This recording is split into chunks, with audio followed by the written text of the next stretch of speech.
নমস্কাৰ। আজি আমি শিৱসাগৰ জিলাৰ দোলাকাষৰীয়া গাঁৱত সকলোটি আহি সমবেত হৈছোঁ। কথা হ'ল, এইখন গাঁৱৰে এজন ধৰ্মপ্ৰাণ ব্যক্তি প্ৰয়াত চন্দ্ৰকান্ত গগৈদেৱৰ আজি আদ্য শ্ৰাদ্ধৰ পবিত্ৰ দিনৰ পবিত্ৰ ক্ষণত আমি সকলোৱে তেখেতৰ আত্মাৰ সদ্গতিৰ অৰ্থে আমি এখনি স্মৃতিচাৰণ সভা আয়োজন কৰিছোঁ। এই সভাখনতে তেখেতৰ গুণমুগ্ধসকলে ছাৰৰ গুণৰাজিৰ ওপৰত বিশদভাৱে আলোচনা কৰিছে। নৱজ্যোতি মজলীয়া বিদ্যালয়ৰ তেখেত আছিল একালৰ অৱসৰপ্ৰাপ্ত প্ৰধান শিক্ষক। শিৱসাগৰ জিলাৰ পৰা তেখেত কৃতি শিক্ষক হিচাপে নিৰ্বাচিত হৈছিল। বিভিন্ন ধৰ্মীয় অনুষ্ঠানৰ লগতে বিভিন্ন সামাজিক অনুষ্ঠানৰ লগতো প্ৰয়াত গগৈদেৱ ওতঃপ্ৰোতভাৱে জড়িত আছিল। তেখেত এজন অতি অমায়িক চৰিত্ৰৰ ব্যক্তি আছিল। সমাজৰ সকলো ক্ষেত্ৰতে তেখেতৰ অৱদান আছিল। এই অঞ্চলটোৰ বিভিন্ন অনুষ্ঠান প্ৰতিষ্ঠানৰ সৈতে প্ৰয়াত গগৈদেৱৰ ওতঃপুত্ৰ সম্বন্ধ আছিল। যোৱা জানুৱাৰী মাহৰ 20 তাৰিখৰ দিনা তেখেতে নিজৰ বাসগৃহতে ইহলীলা সম্বৰণ কৰে। মৃত্যুৰ সময়ত তেখেতে দুগৰাকী পুত্ৰৰ লগতে নাতি নাতিনী আৰু তেখেতৰ সহধৰ্মিনীক এৰি থৈ গৈছে।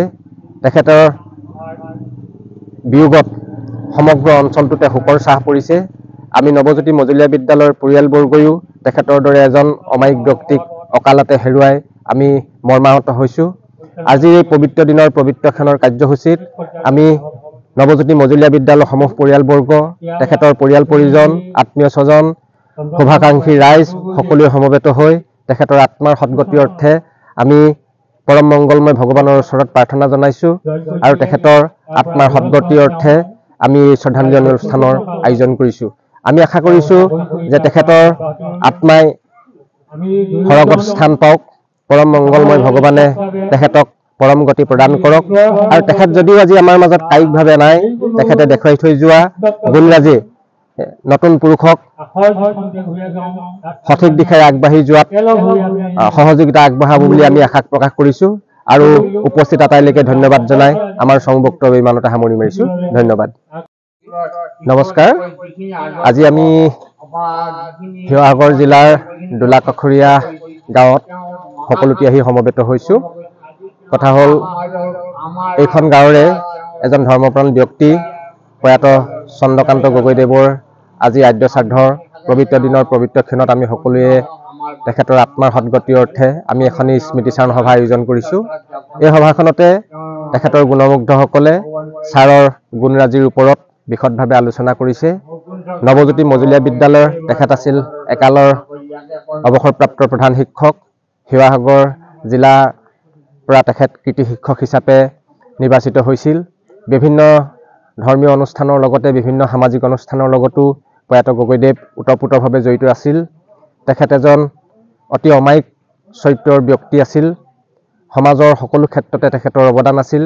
এই অঞ্চলটোৰ বিভিন্ন অনুষ্ঠান প্ৰতিষ্ঠানৰ সৈতে প্ৰয়াত গগৈদেৱৰ ওতঃপুত্ৰ সম্বন্ধ আছিল। যোৱা জানুৱাৰী মাহৰ 20 তাৰিখৰ দিনা তেখেতে নিজৰ বাসগৃহতে ইহলীলা সম্বৰণ কৰে। মৃত্যুৰ সময়ত তেখেতে দুগৰাকী পুত্ৰৰ লগতে নাতি নাতিনী আৰু তেখেতৰ সহধৰ্মিনীক এৰি থৈ গৈছে। তেখেতৰ বিয়োগত সমগ্ৰ অঞ্চলটোতে শোকৰ ছাঁ পৰিছে। আমি নৱজ্যোতি মজলীয়া বিদ্যালয়ৰ পৰিয়ালবৰ্গয়ো তেখেতৰ দৰে এজন অমায়িক ব্যক্তিক অকালতে হেৰুৱাই আমি মৰ্মাহত হৈছোঁ। আজি এই পবিত্ৰ দিনৰ পবিত্ৰ ক্ষণৰ কাৰ্যসূচীত আমি নৱজ্যোতি মজলীয়া বিদ্যালয়ৰ সমূহ পৰিয়ালবৰ্গ, তেখেতৰ পৰিয়াল পৰিজন, আত্মীয় স্বজন, শুভাকাংক্ষী ৰাইজ সকলোৱে সমবেত হৈ তেখেতৰ আত্মাৰ সদ্গতিৰ অৰ্থে আমি পৰম মংগলময় ভগৱানৰ ওচৰত প্ৰাৰ্থনা জনাইছোঁ আৰু তেখেতৰ আত্মাৰ সদ্গতিৰ অৰ্থে আমি শ্ৰদ্ধাঞ্জলি অনুষ্ঠানৰ আয়োজন কৰিছোঁ। আমি আশা কৰিছোঁ যে তেখেতৰ আত্মাই সৰগত স্থান পাওক, পৰম মংগলময় ভগৱানে তেখেতক পৰম গতি প্ৰদান কৰক। আৰু তেখেত যদিও আজি আমাৰ মাজত কায়িকভাৱে নাই, তেখেতে দেখুৱাই থৈ যোৱা গুণৰাজি নতুন পুৰুষক সঠিক দিশেৰে আগবাঢ়ি যোৱাত সহযোগিতা আগবঢ়াব বুলি আমি আশা প্ৰকাশ কৰিছোঁ আৰু উপস্থিত আটাইলৈকে ধন্যবাদ জনাই আমাৰ সংবক্তব্য ইমানতে সামৰি মাৰিছোঁ। ধন্যবাদ।